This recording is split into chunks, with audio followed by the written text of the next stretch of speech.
On my first day at my dream job, I discovered that my new boss was my ex, the one who once said, "You'll never be successful without me," he smiled. Thinking he still had power over me, but when I revealed my true position in the company, he turned pale because the security guard handed me my temporary badge, and I suppressed a smile at the irony. "Junior executive," it read, though the contract I'd signed last week, said Chief Operations Officer as I stepped into the elevator of Blackwood Industries. My heart raced, not from nervousness, but anticipation. 3 years ago, Joseph had laughed when I told him my career.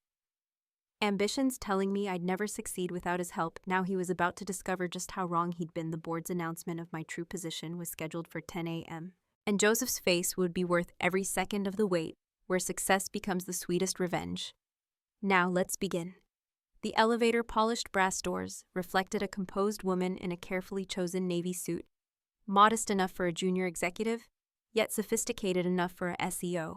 My fingers traced the edge of my temporary badge as memories flooded back. Joseph's mocking laughter still echoed in my mind. But today, it fueled rather than haunted me. 47th floor. The elevator timed pleasantly. I stepped out into the familiar corridor I'd memorized from the building plans. Various employees hurried past, some throwing curious glances my way. They'd been buzzing about the mysterious new. So for weeks, though, only the board knew her identity. I caught fragments of their whispered conversations. "Did you hear about the board meeting something? Big's happening at 10. Joseph's been on edge all morning. Perfect." The rumors were already circulating, creating exactly the atmosphere I anticipated. I made my way to the junior executive's open office area, where a modest desk awaited me. It was strategically positioned with a clear view of Joseph's corner office, a vantage point it had specifically requested during my secret meetings with the board. Setting down my briefcase, I pulled out a simple notebook and pen, playing the part of the eager new hire. Through the glass walls, I could see various department heads gathering for their morning meeting. Joseph stood among them, commanding attention with his characteristic arrogance. He hadn't changed a bit. Same expensive suit, same dismissive gestures, same way of talking over others. My phone buzzed quietly, a message from the board chairman. "Everything set for 10:00 a.m. The conference room is prepared." I smiled, remembering the chairman's expression when I presented my 3-year track record. The acquisitions I'd led, the failing companies I'd turned around, the innovations I'd implemented, all accomplished without Joseph's help. The board had been impressed, not just by my achievements, but by my proposal to revolutionize Blackwood's operations. Joseph's outdated management style was costing them millions, though he'd managed to hide it through creative accounting. A flutter of movement caught my eye. The morning meeting was ending, and executives were filing out of the conference room. Joseph emerged last, his attention fixed on his phone. I lowered my head, pretending to study my notebook, but I could feel the moment. His gaze landed on me. Well. His voice carried that familiar, condescending tone. Lauren Mitchell?" I looked up, faking surprise. "Joseph." "I didn't expect it's Mr. Sterling here," he interrupted, that smug smile spreading across his face. "What a surprise, junior executive." "Well, I suppose everyone has to start somewhere." The nearby employees pretended not to listen, but their typing had suspiciously slowed. I smiled politely, letting him savor what he thought was his moment of triumph. The antique clock on the wall showed 9:15 a.m. In exactly 45 minutes, everything would change. "I hope you're ready to work hard," Joseph continued. "Things are different here than at your previous positions," he emphasized the last word, clearly referring to the small startup where we'd first met, the one he tried to sink after our breakup. "I'm always ready to work hard," I replied, the double meaning clear only to me. "In fact, I'm looking forward to today's board meeting. I hear there are some interesting announcements planned." A flicker of uncertainty crossed his face. Good. Let him wonder, let him worry. The morning was young, and my temporary badge felt lighter with each passing minute. By lunch, everyone would know exactly who Lauren Mitchell was, and Joseph Sterling would learn that success is the best revenge served cold. Joseph lingered by my desk, his presence casting a shadow over my carefully arranged workspace. The tension in the air was palpable as other employees stole furtive glances our way.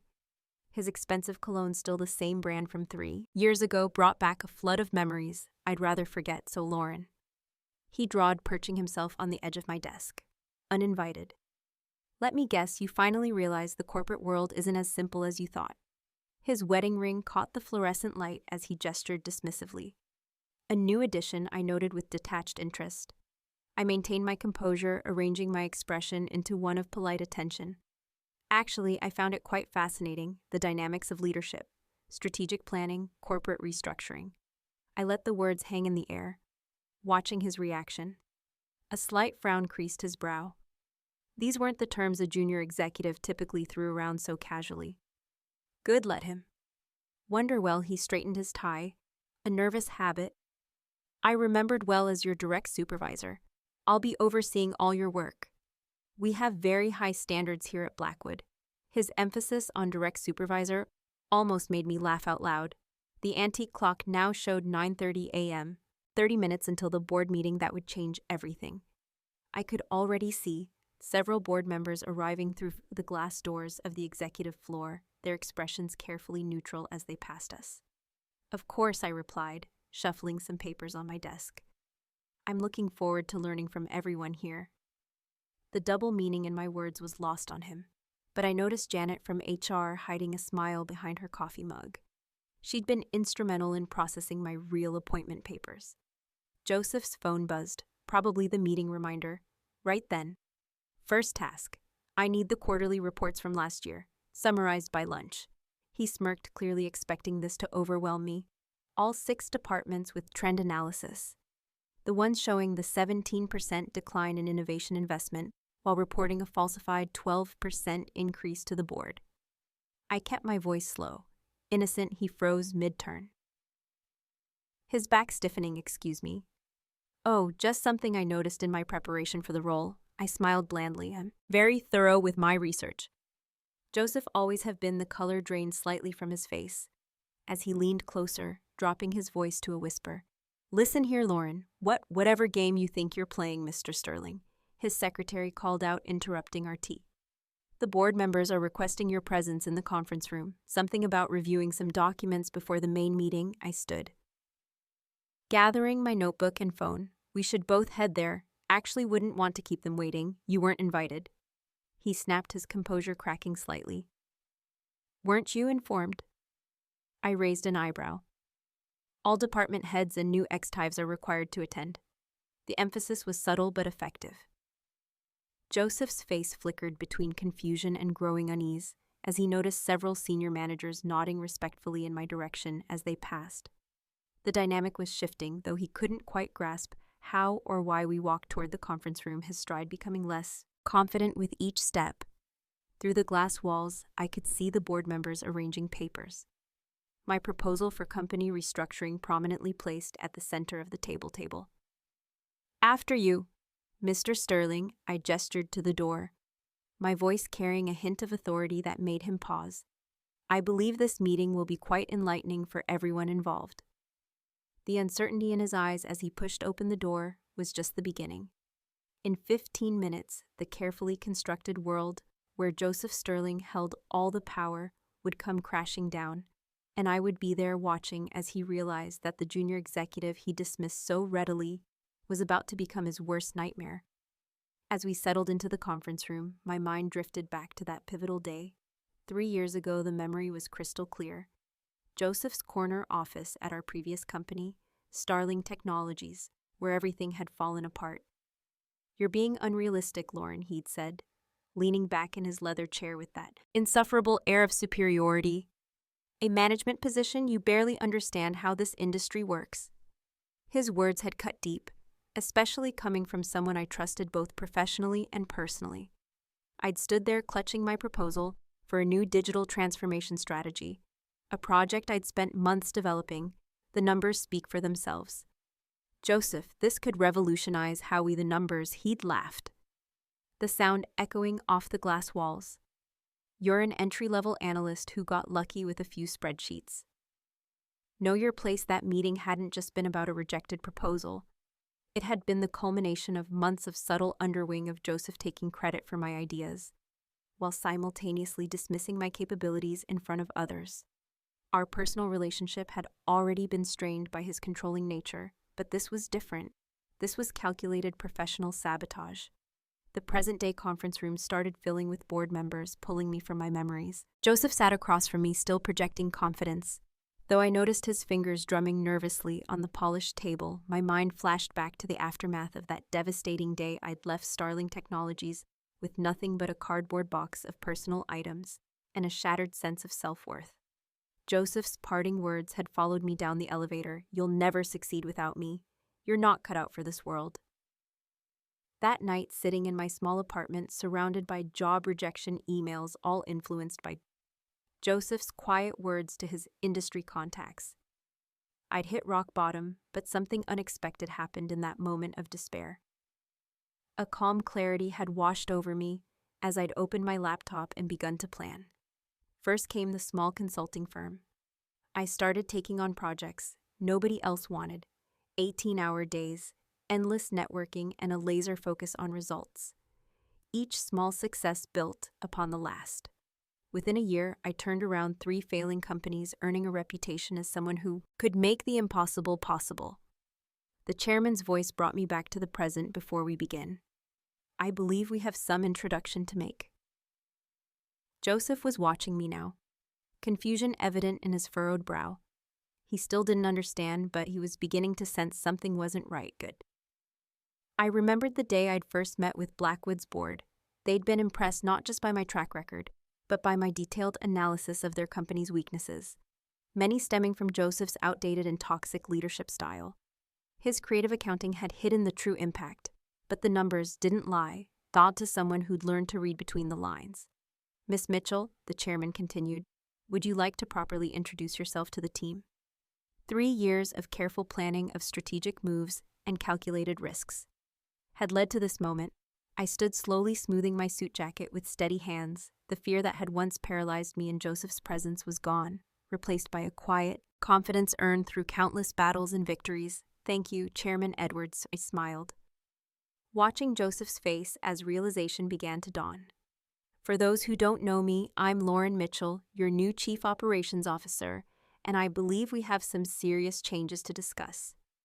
The sharp intake of breath from Joseph's direction was barely audible, but to me it was sweeter than any symphony. The ghosts of the past were about to meet the reality of the present, and I was finally holding all the cards.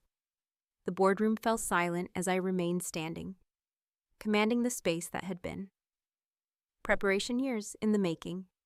Chairman Edwards nodded approvingly as I opened my leather portfolio, revealing the comprehensive strategy document that had sealed my position 2 months ago. I began, my voice steady and clear. I presented this board with evidence of systematic mismanagement and outdated practices that have cost Blackwood Industries approximately $48 million in lost opportunities over the past fiscal year alone. Joseph's face contorted a mix of disbelief and growing horror. His eyes darted to the chairman, seeking an ally but found none. This wasn't a sudden coup. It had been meticulously orchestrated through dozens of private meetings and careful relationship building. I clicked a remote, bringing up the first slide of my presentation. These graphs represent employee turnover rates. Under current management, my gaze swept the room deliberately, avoiding Joseph. Particularly interesting is the pattern in the innovation department. The room tensed as Sarah Martinez, head of HR, leaned forward. She'd been instrumental in providing the data that helped build my case. 78% of exit interviews cited toxic leadership as the primary reason for departure. She added, her voice firm. The cost of recruiting and training replacements has been substantial. That's absurd, Joseph interjected. His composure cracking. Those numbers are verified by 3 independent auditors. I cut in smoothly, the same auditors who helped uncover the discrepancies in your quarterly reports. Joseph, the memory of my first secret meeting with the board flooded back. It had been a rainy Tuesday evening. 2 months ago, I'd walked in with 5 years' worth of research analysis and a network of former employees willing to testify about Joseph's leadership style. The board's skepticism had melted as I methodically presented evidence of systematic issues and, more importantly, solutions. Miss Mitchell's track record speaks for itself.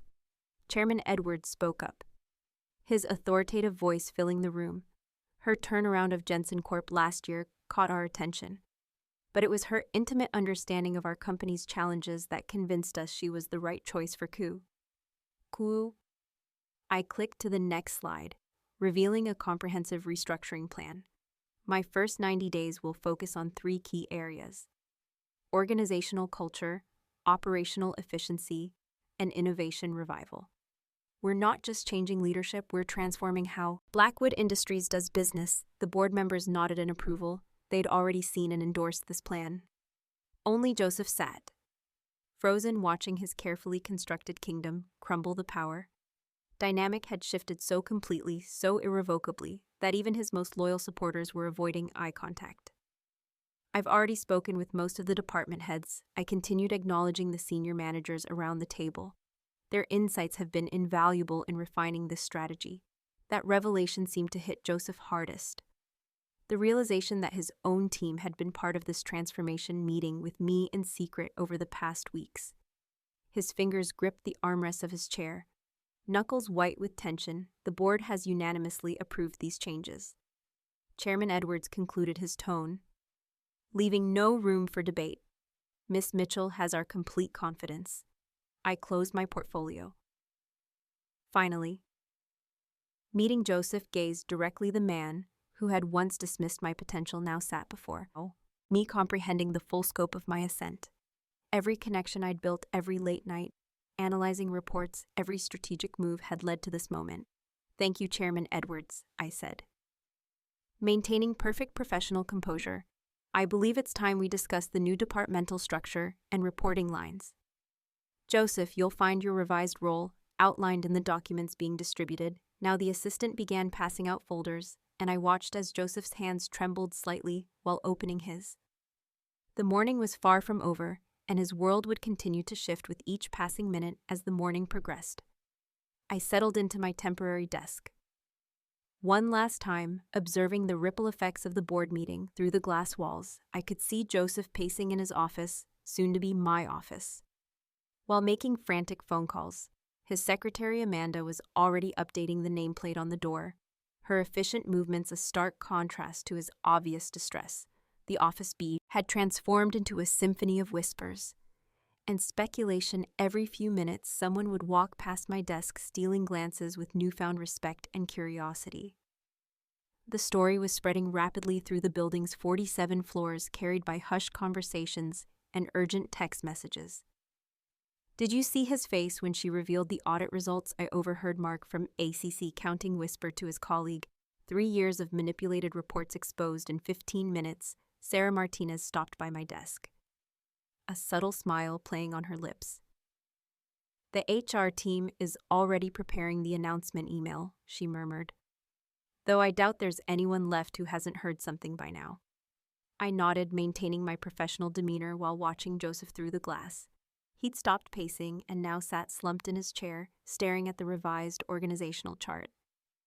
I'd presented, his entire world had shifted in the span of a morning, and the aftershocks were still rolling through the building. Lauren, a tentative voice, interrupted my thoughts. It was David Chin, one of the junior analysts who'd suffered under Joseph's leadership.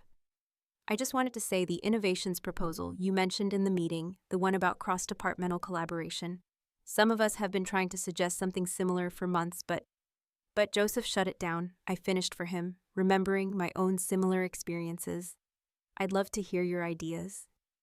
David scheduled some time with Amanda for this afternoon.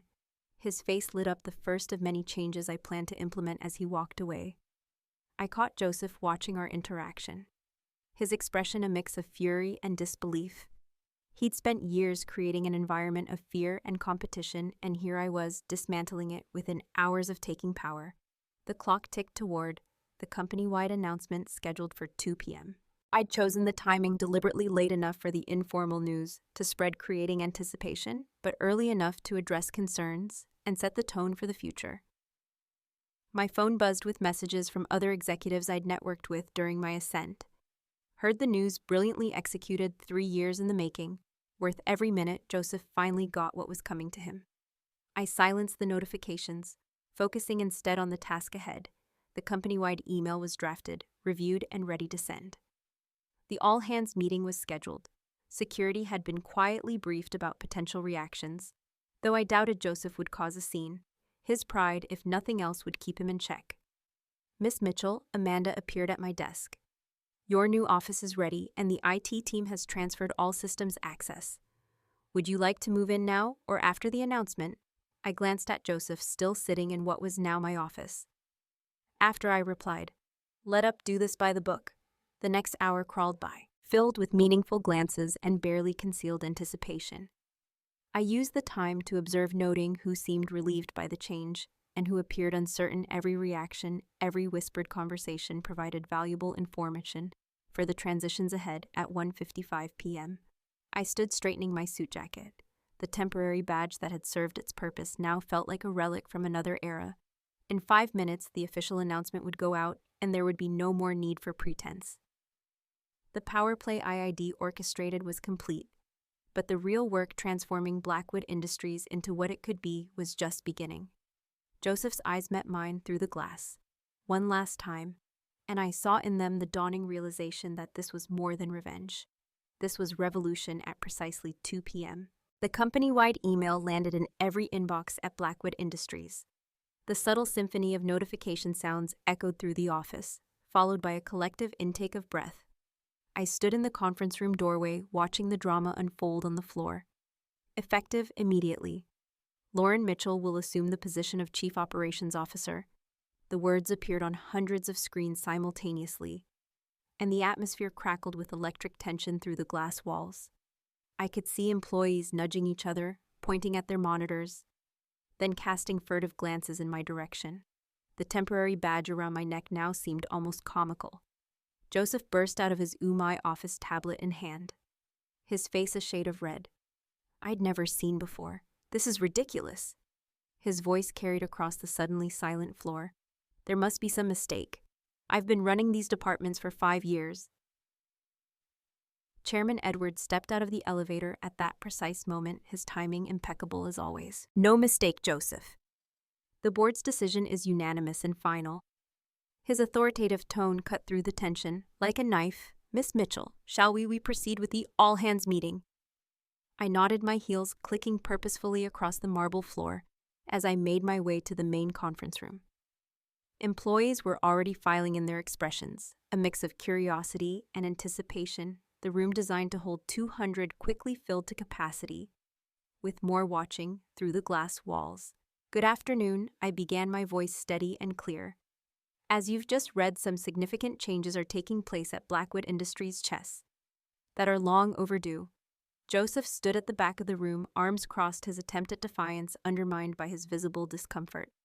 I could practically see the wheels turning in his head as he calculated his options, all of them exhausted before they began. Over the next few weeks, we'll be implementing a comprehensive restructuring plan.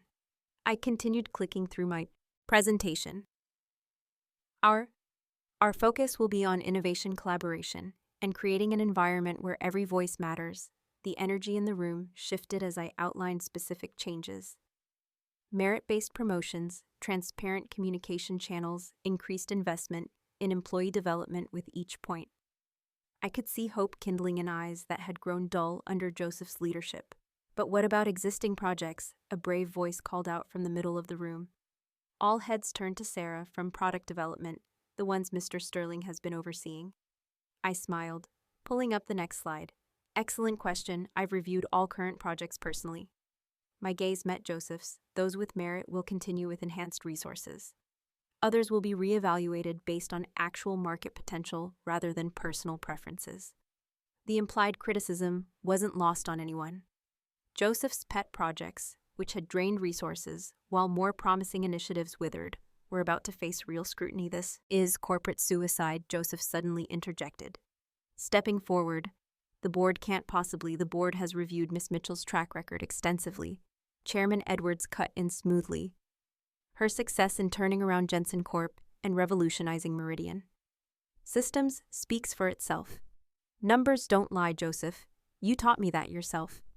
The irony of using his own words against him wasn't lost on the room. A few muffled chuckles echoed from the back. I maintained my professional composure, though. Inside, I savored every moment. Change can be comfortable. I acknowledged addressing the room at large, but it can also be incredibly rewarding. My door will always be open to those with ideas, concerns, or suggestions. As the meeting concluded, employees filed out with a new energy in their steps. Joseph remained rooted in place, watching his empire crumble around him. The power dynamics had shifted irrevocably, and everyone knew it. Amanda approached with my new office keys and updated security credentials. "Your office is ready, Miss Mitchell," she announced loud enough for Joseph to hear. "Would you like me to have Mr. Sterling's personal items packed up?" I met Joseph Skaz one final time. "Yes, Amanda." It's time for a fresh start. The transformation was immediate and electric as I settled into my new office. The same one where Joseph had once lorded over his domain. The energy throughout Blackwood Industries pulsed with newfound vitality. The heavy mahogany furniture that had dominated the space was already being replaced with modern collaborative pieces. Light streamed through the floor to ceiling, windows no longer blocked by the imposing filing cabinets Joseph had used to create barriers. "Miss Mitchell." Amanda appeared at my door, tablet in hand. "We've had scene. Department heads request meetings for today alone, and the innovation team has already submitted 3 proposals that were previously discouraged." I smiled, noting the diplomatic choice of words. "Schedule them all. Amanda priority to the innovation team. I want to see those proposals within the hour." The news of Joseph's demotion spread through the building like wildfire. From my vantage point, I watched him clear out his office, his movements stiff with barely contained rage. Security stood discreetly nearby, a precaution I'd insisted on, knowing his tendency for dramatic outbursts. "You can't just erase 5 years of leadership," he spat as he passed my door, carrying a box of personal items. "No," I agreed, not looking up from my computer, "but we can learn from them. Your revised role in project assessment awaits you on the 3rd floor, Joseph. I trust you'll find it educational."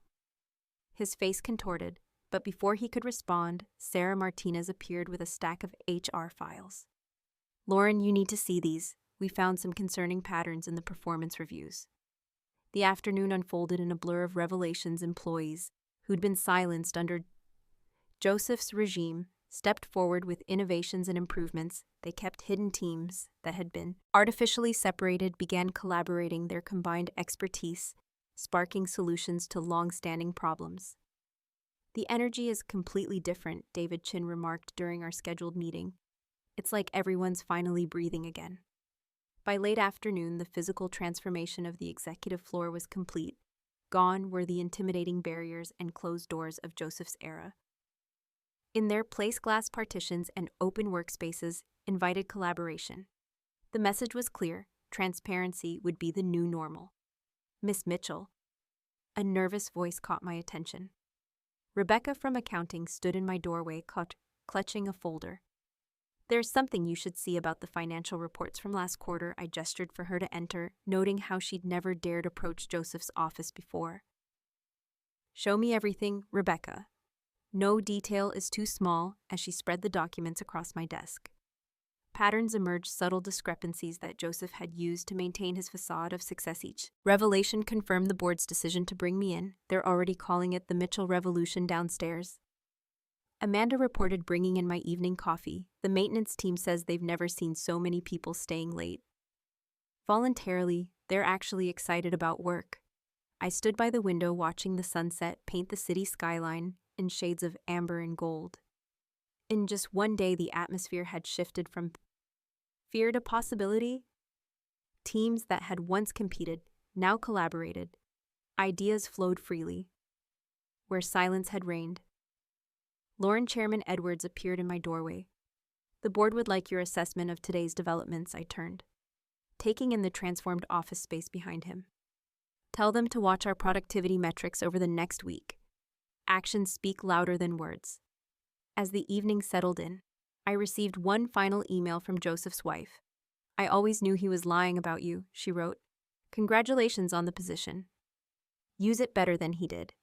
I closed my laptop, savoring the quiet satisfaction of a day well spent. The revenge I'd planned for 3 years had transformed into something far more meaningful, a revolution in corporate culture, And this was just the beginning. Tomorrow would bring new challenges.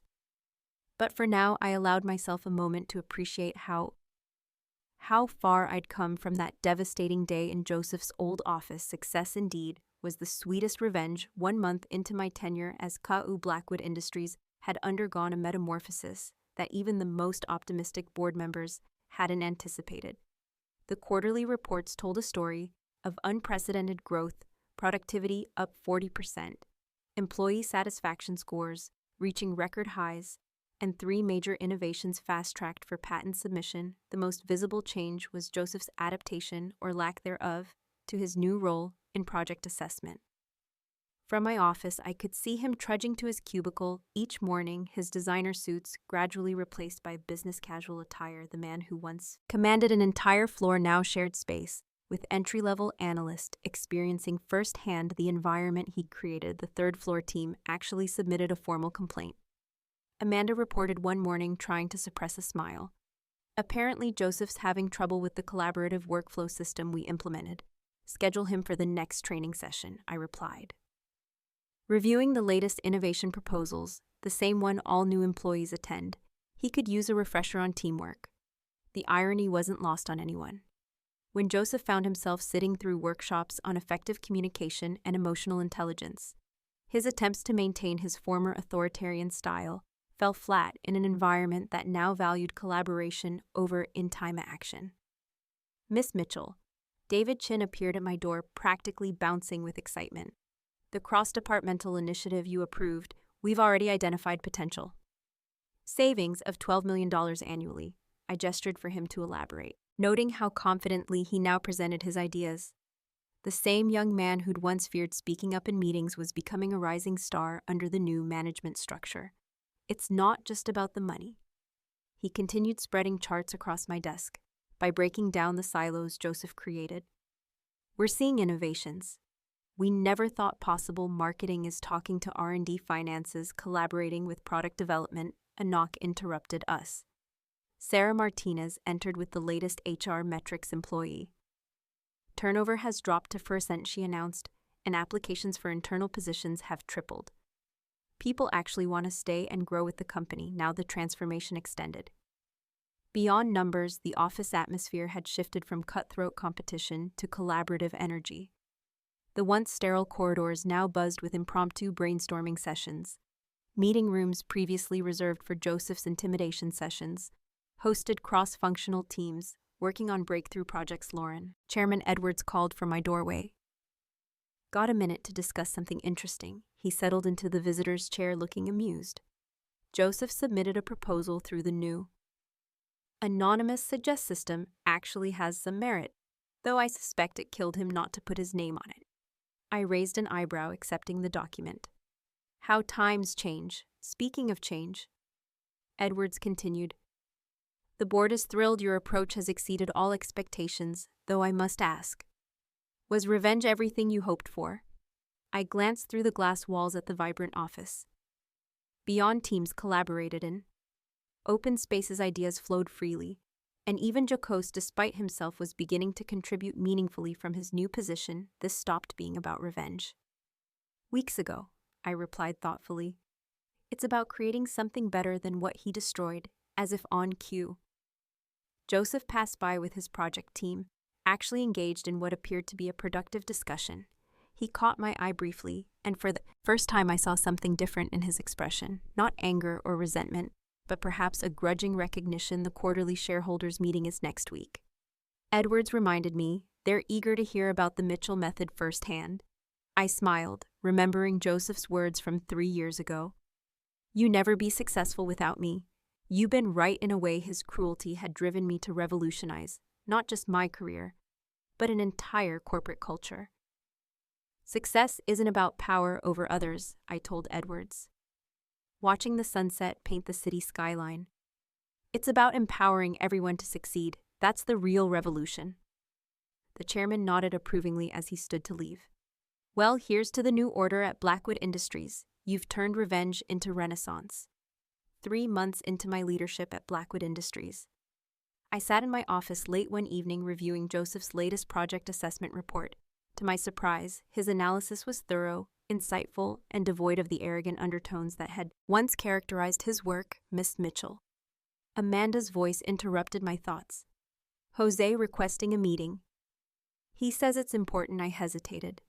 Memories of our past flooding back as schedule him for tomorrow morning. First thing the night grew deeper as I contemplated this development. The quarterly numbers were better than ever.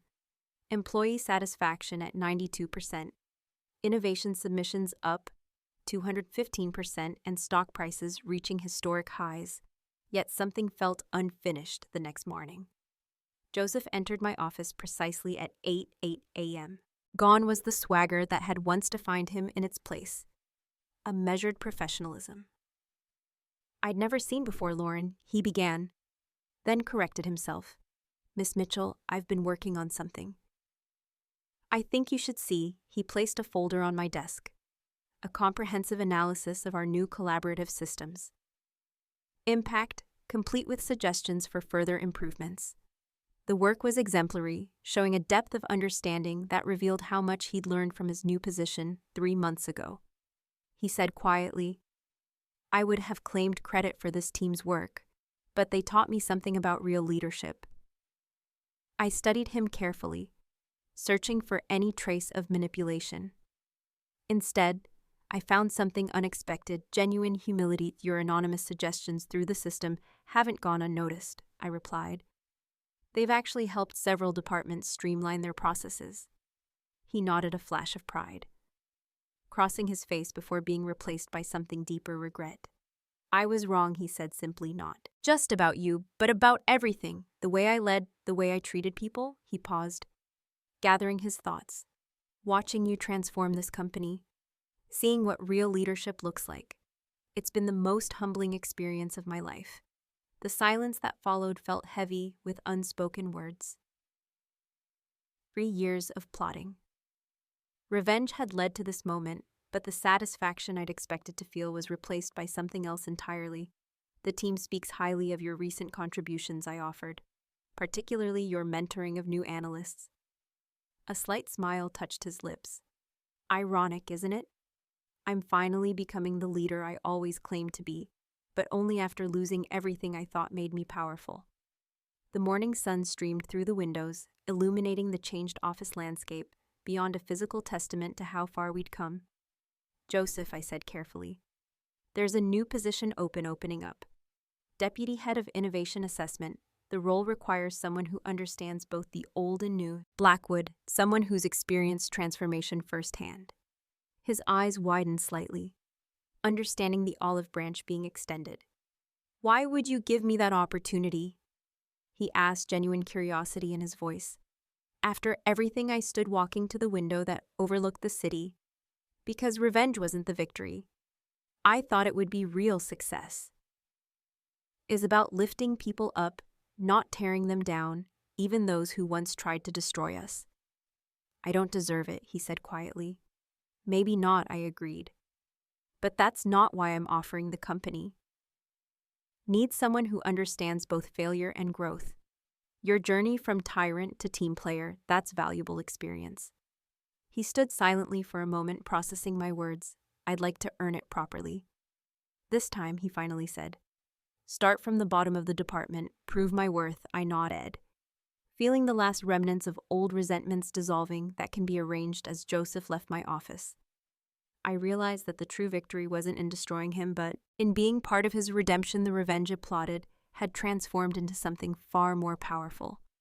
A lesson in genuine leadership and growth. The woman who had entered Blackwood Industries seeking revenge was gone, replaced by someone who understood that true power lies not in dominance, but in the ability to transform both ourselves and others. 1 year later, I stood at the podium during Blackwood Industries' annual shareholders meeting. Reflecting on the journey that had brought us here, the company had not just survived its transformation, it had flourished. Beyond anyone's expectations under the new management structure, I announced to the packed auditorium. Blackwood Industries has seen a 200% increase in innovation patents, a 150% rise in employee retention, and our stock value has tripled.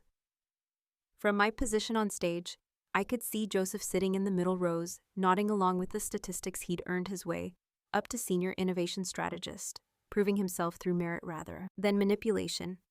The irony wasn't lost on either of us, but numbers tell only part of our story. I continued, the real success lies in the culture we've built together, a culture where every voice matters, where innovation isn't just encouraged, it's expected after the presentation during the caption. I found myself standing next to Joseph at the refreshment table. The awkwardness that had once characterized our interactions had evolved into a professional respect. Neither of us had anticipated. Quite a year, he remarked, sipping his sparkling water. You know, I found my old performance reviews from when we worked together at Starling Technologies. I raised an eyebrow. Curious, reading them now. I can't believe how blind I was, he continued, all those ideas. I dismissed they were exactly what Blackwood needed. My biggest failure wasn't losing my position, it was not recognizing true talent when it was right in front of me before I could respond. David Chin approached with excitement radiating from his face. Miss Mitchell, Mr. Sterling, the Singapore office just approved our joint innovation proposal. They're implementing it next quarter. I watched as Joseph engaged with David, offering genuine congratulations and thoughtful suggestions for the implementation phase. The transformation in both men was remarkable. One had risen from fearful junior analyst to confident leader, while the other had journeyed from tyrannical boss to respected mentor. Later that evening, as the reception wound down, Chairman Edwards joined me on the balcony, overlooking the city lights. When we hired you, he mused, we expected a turnaround. What you've given us is a revolution in corporate culture that's becoming a case study at business schools. I smiled, remembering the frightened analyst I'd once been standing in Joseph's office as he crushed my dreams. Sometimes the best revolutions aren't about destroying the old system, but about transforming it into something better. Speaking of transformation. Edwards gestured toward Joseph, who was deep in discussion with a group of young innovators. That might be your most impressive achievement. He changed because he chose to, I replied. All I did was create an environment where change was possible. As the last guest departed, I returned to my office to gather my things. On my desk lay a small envelope inside a handwritten note from Joseph. Thank you for showing me what real leadership looks like. You didn't just prove me wrong, you made me better. Standing at my window watching the city lights twinkle against the dark sky, I realized that the true victory wasn't in the revenge I'd planned or even in the success we'd achieved. It was in the transformative power of rising above our worst experiences to create something meaningful. My phone buzzed, a text from my mother. Saw Blackwood's numbers in the news. Remember when you thought your career was over? Look at you now, sweetheart, I smiled, thinking of that devastating day. 3 years ago. Joseph's words, "You never be successful without me," had lost their sting entirely. They'd become merely the opening lines of a much greater story. One not of revenge, but of redemption, growth, and the kind of success that can only come from lifting others as you climb. The office lights dimmed automatically, signaling the end of another day. At the new Blackwood Industries, tomorrow would bring new challenges. But tonight I savored the knowledge that sometimes the best revenge isn't revenge at all. It's becoming everything they said you couldn't be, and then helping others do the same.